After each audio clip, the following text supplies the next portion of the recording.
আসসালামু আলাইকুম। ঈদ মুবারক। প্রিয় দর্শক, ঈদের দিনে ঈদকে কেন্দ্র করেই এটি গুরুতর প্রশ্ন উত্থাপন করেই বক্তব্যটি শুরু করি। প্রধান উপদেষ্টা কেন ঈদের আগের দিনেই তিনি জাতির উদ্দেশ্যে ভাষণ দিতে গেলেন, এবং ভাষণ যদি দেনই বা তার মধ্যে কেন সময়ের সবচেয়ে আলোচিত এবং বিতর্কিত ইস্যুগুলো নিয়ে তিনি কথা বললেন, বিভিন্ন টার্গেট গ্রুপকে সামনে রেখে নির্বাচন করিডোর বন্দর ইস্যুতে কারণ তিনি কথা বললেন, এবং সেটাকে কেন্দ্র করে এই ঈদের মধ্যেও বিভিন্ন রাজনৈতিক দল থেকে শুরু করে সাধারণ মানুষের বিভিন্ন পর্যায়ে একটা আতঙ্কের সৃষ্টি হয়েছে, না জানি ঈদের পরে কি হতে যাচ্ছে।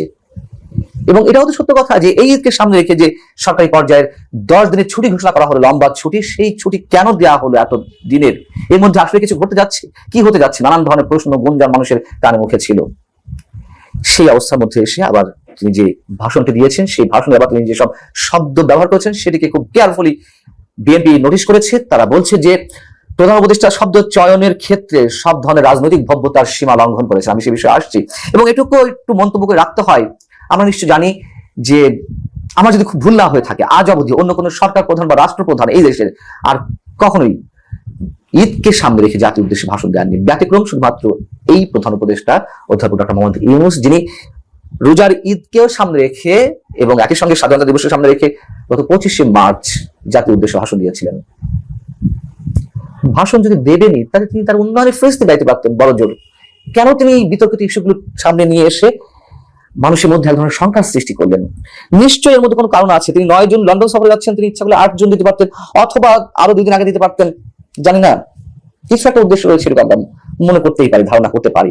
তো প্রধান উপদেষ্টা যখন ভাষণ দিলেন, তার পরপরই বিএনপি জরুরি ভিত্তিতে বৈঠকে বসেছিল স্থায়ী কমিটির সদস্যরা, যেখানে শীর্ষ নেতা দলের তারেক রহমান উপস্থিত ছিলেন, এবং এপ্রিলে যে নির্বাচনের সময়সীমা ঘোষণা করা হয়েছে সেটি তারা প্রত্যাখ্যান করেছেন।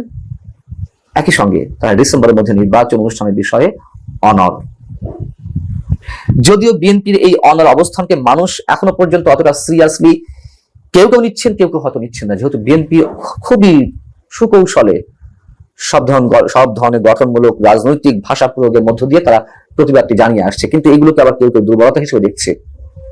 আমি নিজেও বলেছি, অনেকেই বলছেন জুনিয়র যদি নির্বাচন হয় সেক্ষেত্রে বিএনপি হয়তো মেনে নিতে বাধ্য হবে।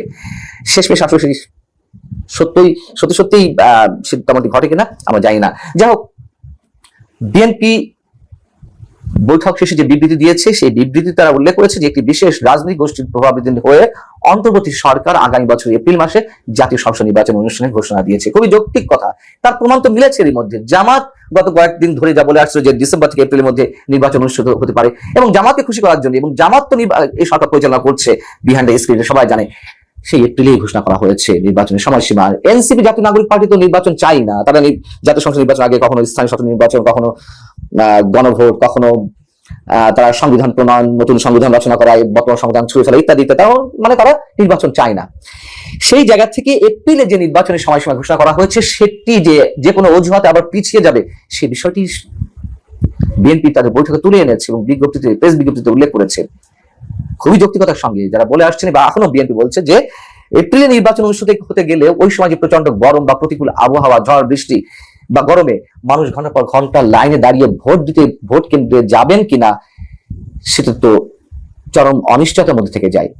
এবং তার চেয়ে বড় কথা হচ্ছে যে নির্বাচনের তফসিল ঘোষণা হলে এপ্রিলের মধ্যে, মানে এপ্রিলে নির্বাচন হলে সেজন্য যে প্রচারণা রাজনৈতিক দলগুলোকে চালাতে হবে, তখন তো রোজা পড়ে যায়। কিভাবে তারা এই কাজটি করবে? আরো বড় কথা যে সে সময় পাবলিক পরীক্ষাগুলো অনুষ্ঠিত হবে, এসএসসি, এইচএসসি।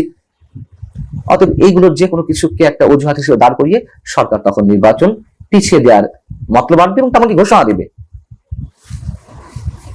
বিএনপি তার বক্তব্যে উল্লেখ করছে, ভাষণে প্রধান উপদেষ্টার শব্দ চয়নে রাজনৈতিক ভব্যতার সীমা অতিক্রম করেছে, এবং এই জন্য তারা ক্ষোভ প্রকাশ করেছেন বিএনপি নেতারা।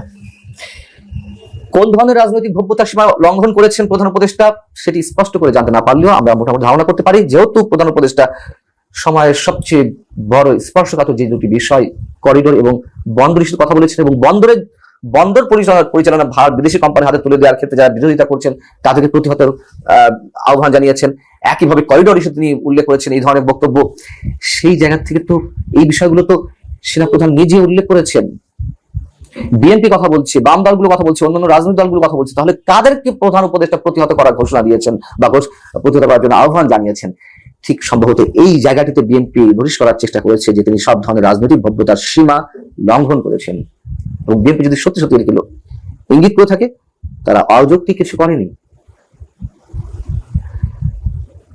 বিএনপি তার বিজ্ঞপ্তিতে বলছে যে পবিত্র ঈদুল আজহা উপলক্ষে প্রদত্ত তার বক্তব্য প্রসঙ্গ অতিক্রম করে, অর্থাৎ সাধারণ মানুষকে তিনি শুভেচ্ছা জানাবেন বা তার উন্নয়নের ফিসদের সমস্যা নেই, এইগুলোর প্রসঙ্গ অতিক্রম করে জাতির উদ্দেশ্যে যে ভাষণে পরিণত করলেন, এই দীর্ঘ ভাষণে তিনি বন্দর, করিডর ইত্যাদি এমন সব বিষয় অবতারণ করেছেন যা তারই ভাষায় অন্তর্বর্তীকালীন সরকারের 3টি ম্যান্ডেটের মধ্যে পড়ে না। তিনি বলেছেন সরকারের ম্যান্ডেট 3টি, একটা হচ্ছে বিচার, সংস্কার আর নির্বাচন।